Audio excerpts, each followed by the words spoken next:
안지호TV 시청자 여러분, 우리는 지금까지 시편 23편을 함께 상고해 보았는데, 이제 시편 23편은 마무리가 다 되었고, 오늘부터 히브리서 11장을 가지고 말씀을 함께 나누기를 원합니다.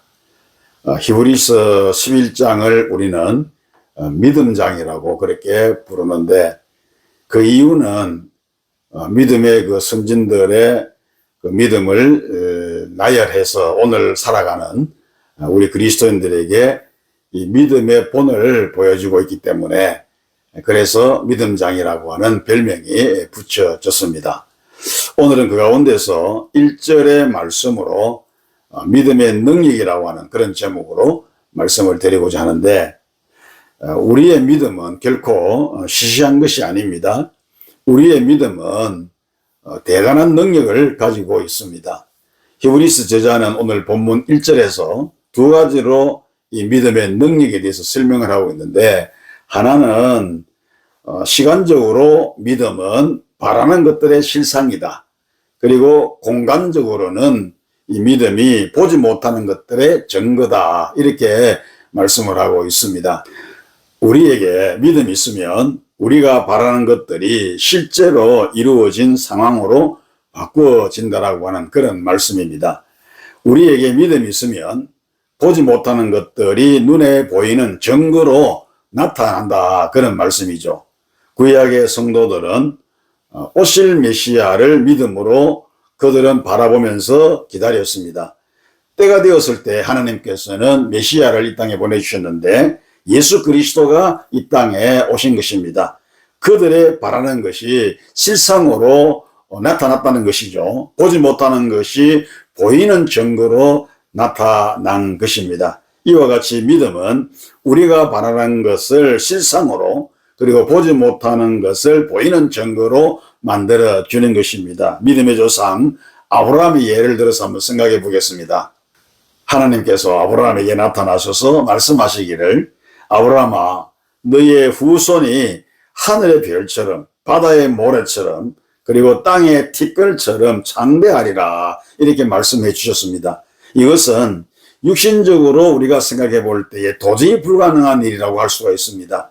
이미 아브라함의 나이는 100세가 되었고요. 그의 몸은 죽은 것이나 마찬가지였습니다. 그리고 그의 아내도 경수가 끊어진 지 이미 오래되어 가지고 태가 다 닫혔습니다. 따라서 인간적인 견지에서 볼 때 아브라함이 아들을 낳는다, 아들을 얻는다는 것은 도저히 불가능한 일이 아닐 수가 없습니다. 그러나 아브라함은 그런 환경 속에서도, 그런 조건 속에서도 하나님의 역사, 하나님이 하시면 된다라고 하는 이런 사실을 확실하게 믿었습니다. 그의 그 믿음은 바랄 수 없는 것 중에 바랄 수 있게 해 주었고, 믿을 수 없는 것을 믿음의 눈으로 볼 수 있게 해 주었던 것입니다. 그 결과 그는 하나님의 말씀대로, 하나님이 약속하신 대로 아들 이삭을 얻게 되었습니다. 뿐만 아니라 하나님의 말씀대로 육적으로도 영적으로도 그의 후손은 하늘의 별처럼 그리고 바다의 모래처럼 땅의 티끌처럼 창대하게 되었던 것입니다. 이와 같이 믿음은 바랄 수 없는 것을 바랄 수 있게, 볼 수 없는 것을 볼 수 있게 만들어주는 것입니다. 예수님의 수제자였던 베드로를 한번 생각해 보십시다.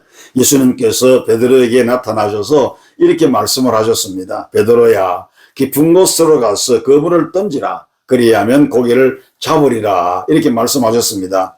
베드로가 대답하기를, 주여, 내가 밤새도록 그물을 내렸지만 한 마리도 잡지를 못하였나이다. 이렇게 대답을 했습니다.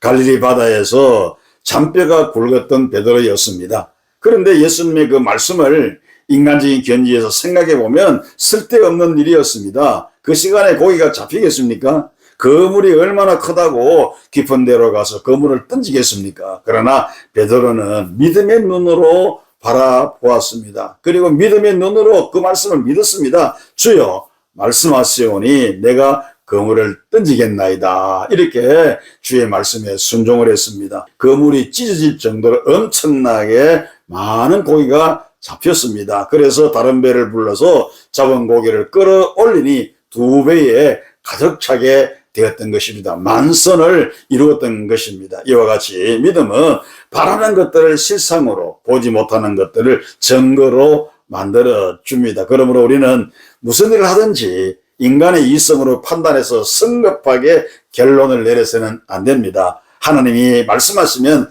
되는 것이죠. 하나님이 말씀하시면 순종하고 하나님 말씀하시면 나아가면 되는 것입니다. 그런데 왜 하나님이 하시는 말씀에 인간의 지식이 들어가고 인간의 경험이 들어가는 것입니까? 하나님께서 말씀하시면 우리는 믿음으로 나아가면서 순종하면 되는 것입니다. 그래야 할 때에 우리의 믿음은 바라는 것들의 실상으로, 보지 못하는 것들을 증거로 우리가 만들어짐을 경험하고 역사를 체험할 수가 있는 것입니다. 때때로 우리 하나님은 우리에게 너희는 요단강을 건너라 이렇게 말씀을 하십니다. 요단강을 건너라고 하는 것은 매우 힘들고 어려운 일입니다. 요단강이 철철 흘러 넘치는데 어떻게 건너갈 수가 있습니까? 믿음으로 건너라고 하는 그런 말씀이 아닐 수가 없습니다. 그렇기 때문에 우리는 힘들고 어려워도 불가능하다 할지라도 하나님이 말씀하시면 믿음으로 건너가면 되는 것입니다. 아무리 요단강이 불어났다 할지라도 우리 눈앞에서 요단강 물이 갈라지는 그런 역사를 반드시 체험하게 될 것입니다. 너희는 여리고성을 무너뜨리라고 말씀하시면 우리는 믿음으로 여리고성을 돌고 돌면 되는 것입니다. 말씀에 순종하기만 하면 아무리 견고한 성이라 할지라도 반드시 우리 앞에서 무너지는 어마어마한 역사가 일어나는 것입니다. 너희는 적과 꿀이 흐르는 땅을 차지하라 이렇게 말씀하시면 아무리 현실이 어둡고 불투명하더라도 믿음으로 전진하면 되는 것입니다. 우리 눈앞에 축복의 땅 그리고 적과 꿀이 흐르는 풍성한 땅이 반드시 나타나게 될 것입니다. 성도 여러분, 오늘 하나님께서 여러분들에게 어떤 모습으로 어떤 형태로 믿음과 순종을 요구하시더라도 그대로 순종하시기를 바랍니다. 이의를 달지 말고 토를 달지 말고 믿음은 바라는 것들의 실상이요 보이지 않는 것들의 증거라는 사실을 확실히 믿고 그대로 순종하고 그대로 행하시기를 바랍니다. 그러면 반드시 증거와 실상을 보게 될 것입니다. 은혜가 되시기를 주의 이름으로 축복합니다.